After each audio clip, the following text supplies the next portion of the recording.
देश को लूटा है, जिन्होंने देश की संपदा को चुराया है, उनके जहन में, उनके मस्तिष्क में हर जगह चोरी चलती है। उन्हें सब चोर नज़र आते हैं, जबकि चोर तो उनके मन में है।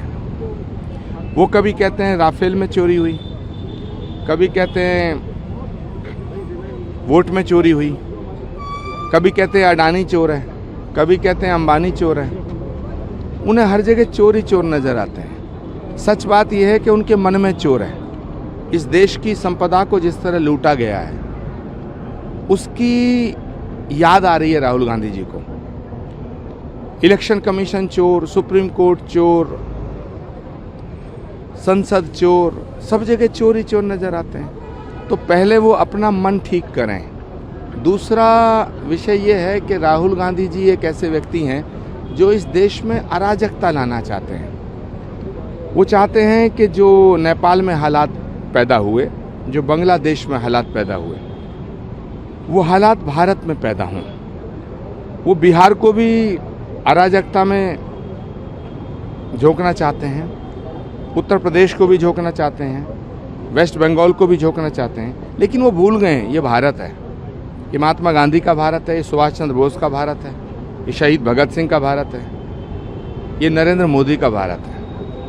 और नरेंद्र मोदी के हाथों में ये देश सुरक्षित है। राहुल गांधी जी की नीयत में खोट है, राहुल गांधी जी की नीयत में चोरी है।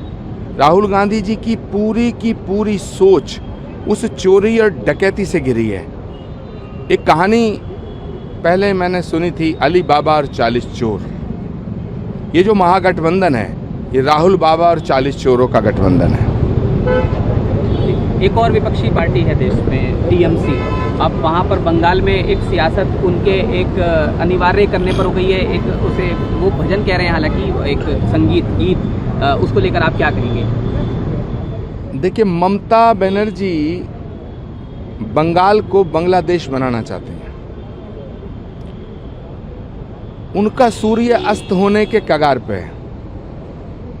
जैसे सूर्य निकलता है, एक दौर था जब ममता बनर्जी का सूर्य उदय हो रहा था और वामपंथियों का सूर्य अस्त हो रहा था। लेकिन ममता बनर्जी का जो शासन है, ममता दीदी का जो शासन है, उसने बंगाल की तमाम सामाजिक समरसता के ताने बाने को छिन्न भिन्न कर दिया है।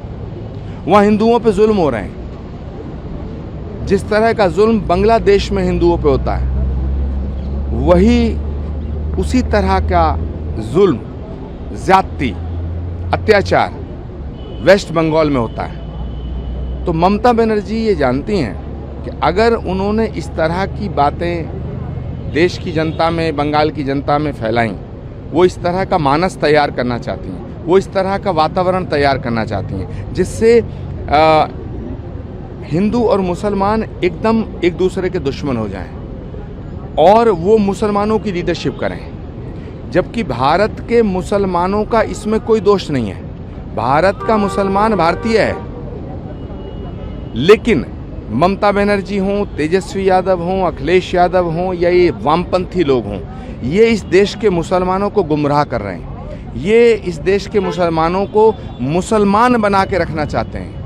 जबकि नरेंद्र मोदी जी इस देश के मुसलमानों को हिंदुस्तानी समझते हैं। नरेंद्र मोदी ने कभी ये नहीं कहा कि मैं सिर्फ हिंदुओं का प्रधानमंत्री हूँ। नरेंद्र मोदी कहते हैं मैं 140 करोड़ लोगों की आवाज़ हूँ। तो जब वो कहते हैं 140 करोड़ लोगों की आवाज़ हूँ, तो इस देश के मुसलमानों की आवाज़ भी वो हैं। इस देश के मुसलमानों से मैं अपील करना चाहता हूँ, तमाम मुस्लिम बहन भाइयों से अपील करना चाहता हूँ, एक बार नरेंद्र मोदी का साथ दें और इन तमाम गुमराह करने वाले, देश को तोड़ने वाले नेताओं से अपना पल्ला झाड़ लें।